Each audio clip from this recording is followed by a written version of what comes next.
The Holy Gospel according to St. John, the 2nd chapter. Glory to you, O Lord. On the third day, there was a wedding in Cana of Galilee, and the mother of Jesus was there. Jesus and his disciples had also been invited to the wedding. When the wine gave out, the mother of Jesus said to him, "They have no wine." And Jesus said to her, "Woman, what concern is that to you and to me? My hour is not yet come." His mother said to the servants, "Do whatever he tells you." Now standing there were 6 stone water jars for the Jewish rites of purification, each holding 20 or 30 gallons. Jesus said to them, "Fill the jars with water." And they filled them up to the brim. He said to them, "Now draw some out and take it to the chief steward." So they took it. When the steward tasted the water that had become wine, and did not know where it came from, though the servants who had drawn the water knew, the steward called the bridegroom and said to him, "Everyone serves the good wine first, and then the inferior wine after the guests have become drunk. But you have kept the good wine until now." Jesus did this, the first of his signs in Cana of Galilee, and revealed his glory, and his disciples believed in him. The Gospel of the Lord. So most people like a big party. And in Jesus' day, weddings were almost always big parties. Often, they went on for an entire week, and everybody came. So, in the story in today's Gospel reading of the wedding at Cana, this seemed to be one of those typical parties. It was a big party. The mother of Jesus was there. Jesus and his disciples were there. And everybody was having a great time until the third day when the wine ran out. Now, this is a problem if you've got a 7-day party, and on the third day, the wine runs out.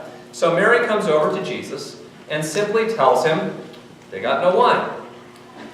And in an outstanding example of self-differentiation, Jesus points out to Mary that this is not his problem to solve. And yet, he decides he's going to help out anyway. So he asks the servants to fill 6 stone jars full of water and then take some of it to the chief steward. They do as Jesus asks, and when the chief steward tastes it, he realizes that he is drinking the best wine of the party. And there is at least 120 gallons of it. So problem solved, right? There's wine, all the guests are happy, everything is going to go great, and most importantly, Jesus no longer has his mother on his case. It's a good deal for all, except maybe the chief steward and the groom. See, actually, there is this problem. The chief steward now looks like he wasn't doing his job properly. He calls the groom over and he begins to chew the groom out at his own wedding. And sometimes we read these lines and it sounds like, wow, everybody serves the good wine first, but you kept the good wine until now. This is cool. No, it's not. It makes the chief steward look bad. It makes the whole wedding look like it's not being run properly. So he basically says to the groom, everybody serves the good wine first and then the cheap stuff after everybody's drunk and nobody notices. But you're making us look bad. You're making me look incompetent. And now your new in-laws are probably wondering if you were such a great catch for their daughter after all.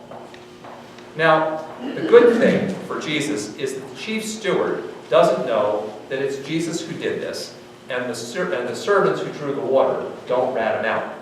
Because if they did, I suspect that the next person for a chewing out from the chief steward would be Jesus. Because this is not the way things are supposed to work.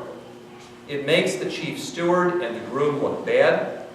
And if Jesus simply wanted to help out at the party, it is absolutely inconceivable that the Lord and Master of the universe could not have taken 120 gallons of water and turned it into something like 2-buck chuck. It's okay. And then everybody would have been happy. That's what would have been expected. That the steward would have tasted it, said to the groom, hey, your bad stuff, it's not as good as the best stuff, but it's not too bad. You're doing a good party here. Everybody would have continued on and nobody would have been upset. But that's not what Jesus did. And it was clearly intentional. And it was not to make the chief steward and the groom look bad. Instead, John says that this was the first of the signs that Jesus performed. And the sign really was not about the wine. The sign was about how things would work differently now that Jesus was involved. In fact, this sign is really a sign of things to come. As Jesus gets involved in the world, things work differently.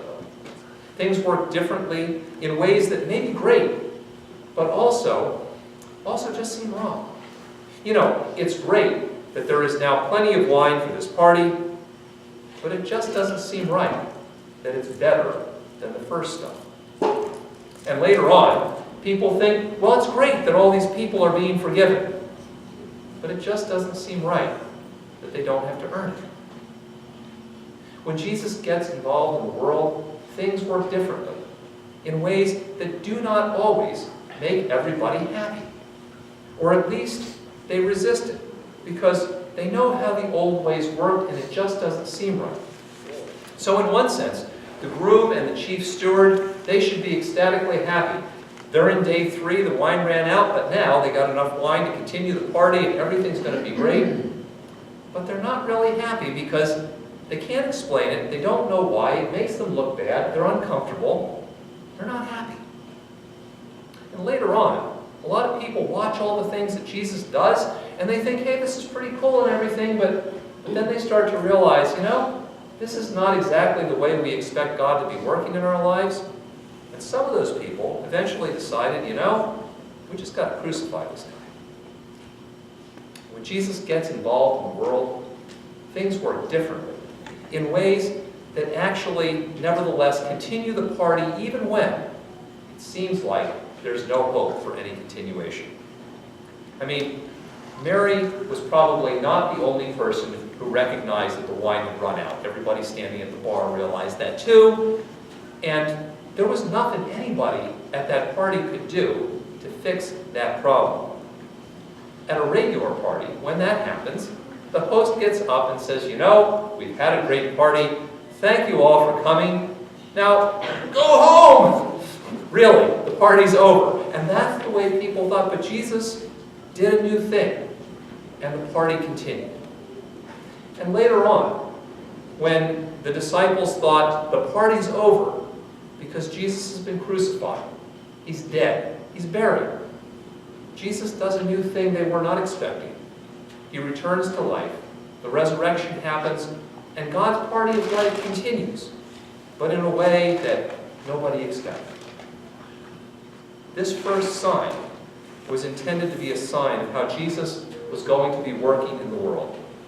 It was a sign of the way he would call his followers to live, and it was, even when people resisted it, a sign of hope in a world that was all too often ready to end the party when things didn't go the way they were supposed to go. And I've thought about this story a lot as I've been working also this week on getting ready for the annual congregational meeting this coming next Sunday. Because whenever we get together for one of these congregational meetings, we prep for it. We spend a lot of time doing the regular stuff that we do. We look for people to serve on council and have the elections. We pass the budget. We end up hearing reports and all that kind of stuff. But a theme that has been underlying all of our meetings for quite a number of years now is that things aren't working the way they used to. People don't come to worship or volunteer for activities in ways like they used to. There is not as much money as there used to be. And the programs that used to attract lots of people, they don't do that so much anymore. And it's not just us, and it's not just Lutherans. It's all Christian communities everywhere, even the big ones. Sometimes it's been happening very rapidly. And sometimes, like at our place, it's happening more slowly and more gradually, and we can kind of tweak stuff as we go along from year to year and keep things kind of sort of normal for the way that they used to be, at least, you know, what passes for normal around here. But still, it feels like the wine is running out. And there is no secret sauce to make things like they used to be. And often leaders, especially pastors, find ourselves sounding like the chief steward.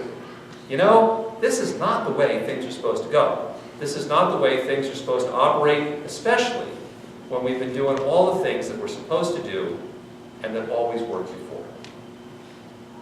And it seems to me that the key to finding hope for the future is in the fact that Jesus is still at work in the world around us. And when Jesus gets involved, things work differently.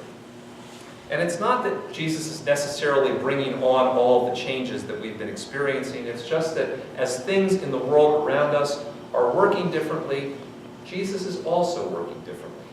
Jesus is calling us to work differently so that we can continue to be his community in the world, a world that is not the same as it was just a few years ago.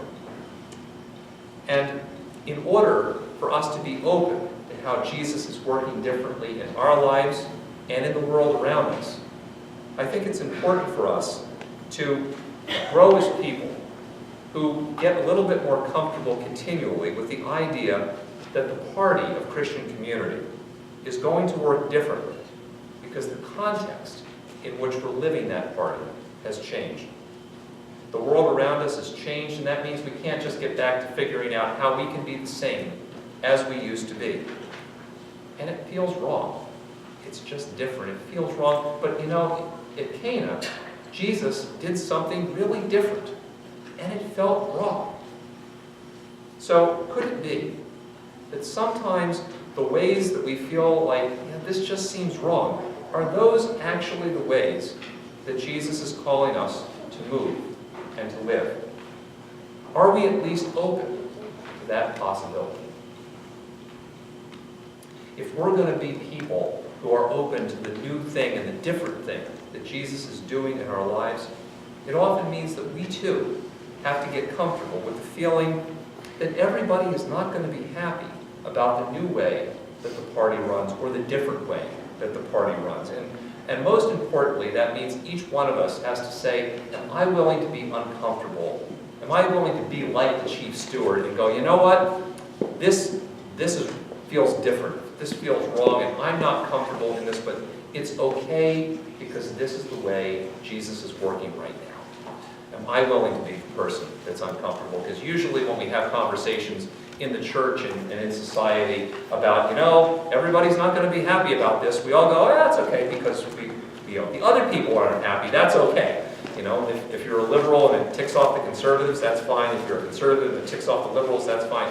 But what Jesus is calling us to do is say, am I okay if I'm uncomfortable? Am I okay with Jesus doing and working and acting in a new way so that I end up having to act and live in a new way?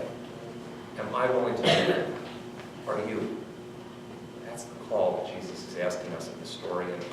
And if we're going to become people who are comfortable with or open to the way Jesus is working differently in the world around us, then it also means we also have to get comfortable with the acceptance that any real hope and promise comes from God's faithfulness and God's work, and not from any of our own efforts. No amount of effort on anybody's part at the wedding of Cana could have saved that party. Jesus did a new and different thing. And there is hope and promise for Christian community, not because we've got a cool new program to propose, but because we have a God who is always working in our world to bring new life, even when it seems like it's time to fold up the party and go home. So one of the things that I am actually going to be doing for about 6 weeks in February and March is taking a short sabbatical. And I'm going to spend some of my sabbatical time reading, studying, trying to look at how our culture and our society around us has changed. Because all too often it feels like the ways that we try to do things differently in the church are, yes, the world around us has changed. How can we change so that we can keep things just the way they used to be? But when Jesus does a new thing in our lives, it's a way of saying, how do we do a new thing in such a way that we can continue to be not the way we were, but the actual, real, living presence of Christ in the world that has changed around us. And that means we've got to be open to those new and different things. And I don't have any great ideas about exactly what all the new and different things are, but I think that's the question Jesus is calling us to think about and ask. And I'm hopeful that when I am back from sabbatical, all of us can have some more conversation about those kinds of things. Because I think that's the key, or one of the keys anyway, to being open to how Jesus is working differently in the party of our lives and in the party of our own Christian community. And while adapting to new and different ways is always hard and confusing, I see a lot of hope and promise for the future, not because I think there's going to be easy answers or I'm going to figure it all out on sabbatical or something like that, and not because it's going to be always fun. I see hope and promise because I know Jesus is still at work among us. I see hope and promise for the future because Jesus has always led and guided his people to adapt to new and changing situations. And most of all, I see hope and promise for the future because finally I know that the party we're called into is not our party, it's Jesus' party. And I know, therefore, that new wine is coming. Amen.